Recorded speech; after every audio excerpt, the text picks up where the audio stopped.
Kalau kita kemarin-kemarin berpengalaman ada beberapa RUU juga dilakukan sosialisasi, masih teringat ada RUU KUHP, RUU Ciptaker. Nah, ini kebetulan pembahasan terkait dengan rancangan undang-undang PPJ Publik ini kami juga diberikan amanah untuk melakukan membangun strategi komunikasi RUU ini. Jadi beberapa pointer akan kami sampaikan bagaimana sih public exposure yang akan kita laksanakan.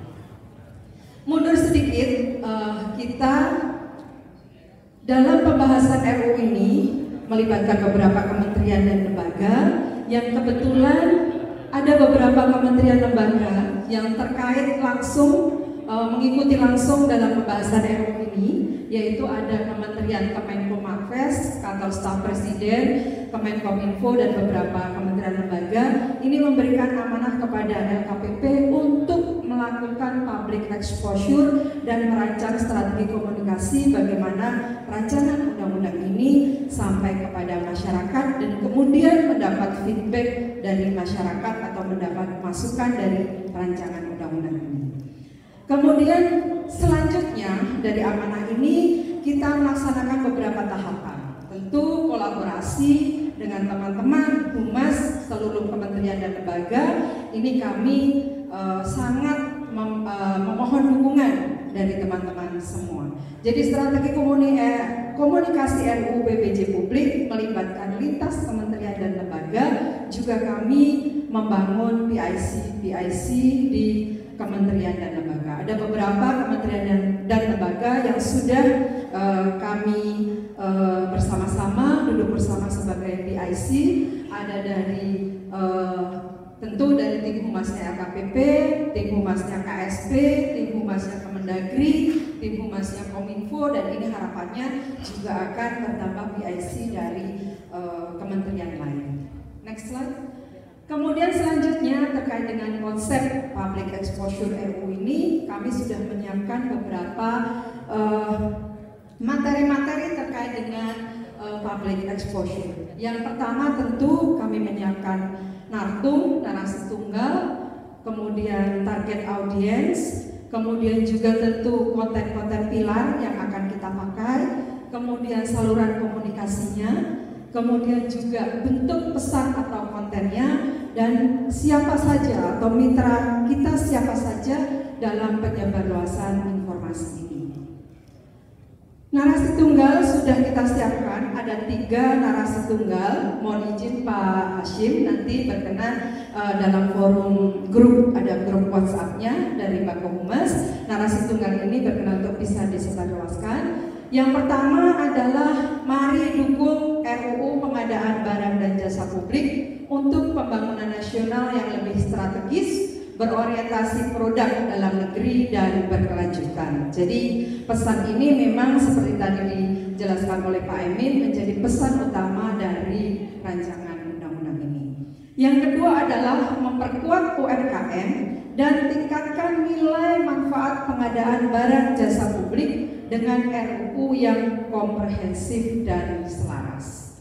Kemudian yang ketiga, tentu karena kita juga butuh penegakan hukum dari RUU ini, kita juga menyiapkan narasi tunggalnya, atasi celah hukum dan tingkatkan kepastian hukum dalam RUU pengadaan barang jasa publik demi masa depan pengadaan yang lebih baik.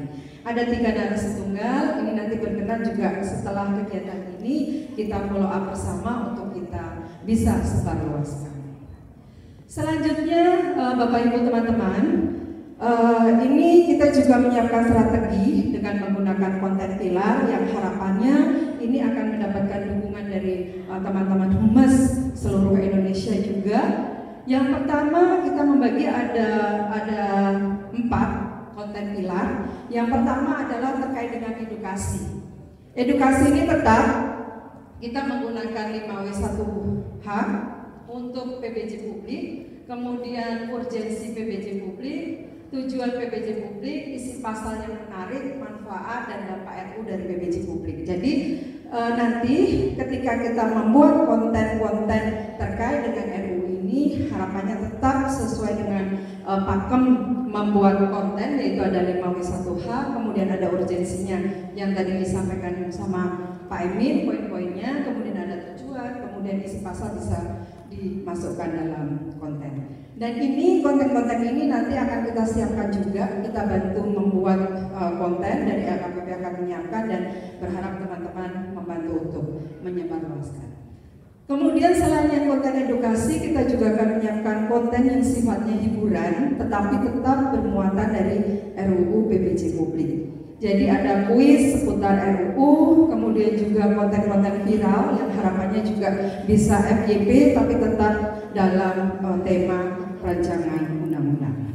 Kemudian yang ketiga, kita juga menyiapkan brand awareness. Nah, terkait dengan brand awareness ini, kita juga menyiapkan untuk bisa berkolaborasi. Ada komunitas-komunitas yang sudah kita petakan, beberapa komunitas ada biasalah anak muda, kemudian abdi muda, ada bapak-bapak ID, ini yang sudah tidak asing lagi, ada ASN muda biasa aja, Infinite People. Nah, kita melihat dari komunitas ini, mereka sebagian besar dalam komunitas ini sangat aktif dan berharap juga mereka juga akan mengenal apa itu RUU PBJ Publik dan kemudian akan menyebarluaskannya.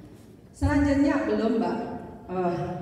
Selanjutnya ada rencana juga kolaborasi tentu dengan kementerian yang ini di sini adalah kementerian yang sudah menjadi anggota tim pembahas.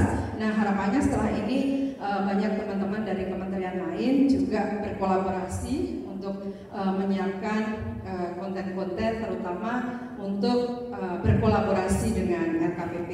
Sementara kami sudah berkolaborasi dengan Kemenkomarves, Kominfo, Kemendagri, KSP, dan Kemenkumham. Harapannya ini akan bertambah dengan kementerian dan lembaga lain. Kemudian tentu secara offline kita mengikuti pameran-pameran di mana kita juga akan menyampaikan terkait RUU ini, kemudian kita membuka booth konsultasi dan lain-lain dimanapun ada pameran. Ketika kita diminta untuk ikut pameran, kita menyampaikan ini. Selanjutnya adalah podcast. Nah, ini kami membuka seluas-luasnya teman-teman dari KL lain, teman-teman humas yang punya sarana podcast, boleh kami diundang menjadi narasumber, nanti Pak Ses, Pak Emin, Pak Hasim untuk menjadi narasumber terkait dengan RUU PBJ ini, ataupun berkenan mungkin dari teman-teman Pak Humas kami undang juga untuk bisa podcast bersama di LKPP. Jadi podcast ini nanti akan menjadi sarana kita bersama untuk membuat konten dan menyebarluaskannya. Kemudian yang keempat adalah KOL, yaitu Key Opinion Leader. Rencana kami akan juga bersama-sama teman-teman Key Opinion Leader, baik internal di LKPP maupun eksternal, yang mungkin hari ini pasti kalau dari teman-teman humas banyak sekali yang selebgram yang ada di sini.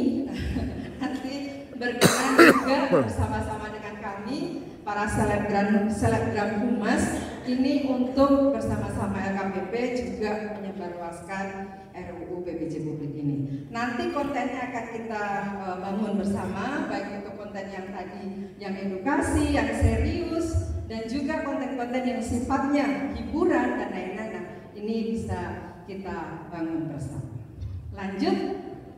Kemudian untuk saluran komunikasi, tentu kalau saluran komunikasi ini sudah bukan hal yang asing karena semua humas pasti setiap hari membuka ini dan menggunakan ini. Jadi kita memaksimalkan yang ada Instagram, Twitter, atau X, Facebook, website, YouTube, dan media-media yang lain, dan tentu juga media massa, ada media cetak, elektronik, online, kemudian juga media-media kita tentu yang bersama-sama duduk dengan para pimpinan redaksi. Nanti akan kita agendakan bersama juga untuk mengundang pimpinan redaksi bersama-sama membahas RUU PBJ Publik ini. Lanjut. Selanjutnya Bapak Ibu teman-teman, terkait dengan bentuk pesan dalam konten.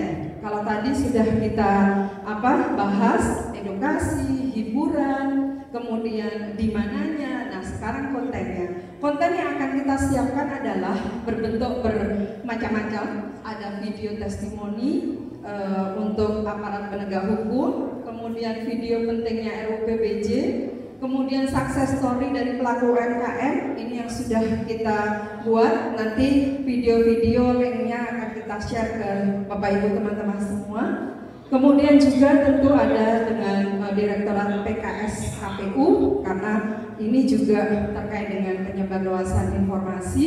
Kemudian kami akan mengadakan talk show tentu dengan media-media TV, kemudian radio, kemudian juga tadi saya sampaikan ada podcast, narasi tunggal, opini media cetak, kemudian siaran pers. Ini yang sudah dimulai sejak pembahasan RUU ini berjalan, siaran pers sudah kita buat, sudah kita share ke media, dan mungkin nanti ke depan akan lebih banyak lagi ketika kita bersama-sama dengan teman-teman Baku Humas bisa menyebarluaskan ini. Yang tentu juga ada flyer, ada banner dan lain-lain terkait dengan isu-isu RUU PBJ publik ini. Kemudian selanjutnya adalah target audiens. Strategi kami untuk melakukan komunikasi publik RUU ini kita petakan dalam beberapa audiens karena memang pengadaan barang jasa publik ini tidak hanya untuk kementerian dan lembaga, tetapi juga sampai kepada masyarakat. Bahkan kalau pada level pemerintahan sampai dengan tingkat desa. Jadi kita juga memetakan siapa saja target audiens kita.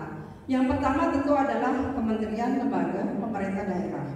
Kemudian akademisi. Kenapa akademisi? Karena tentu dengan masukan-masukan dari akademisi ini, akademisi juga sebagai pelaku pengadaan barang dan jasa juga. Jadi Pak Emin, ya.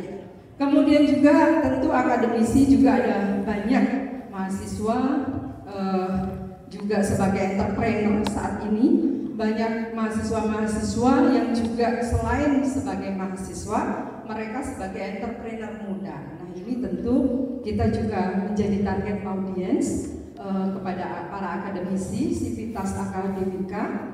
Kemudian juga asosiasi. Nah asosiasi pengadaan barang dan jasa ini sangat banyak. Contohnya ada IAPI, AKEN, apalagi Mas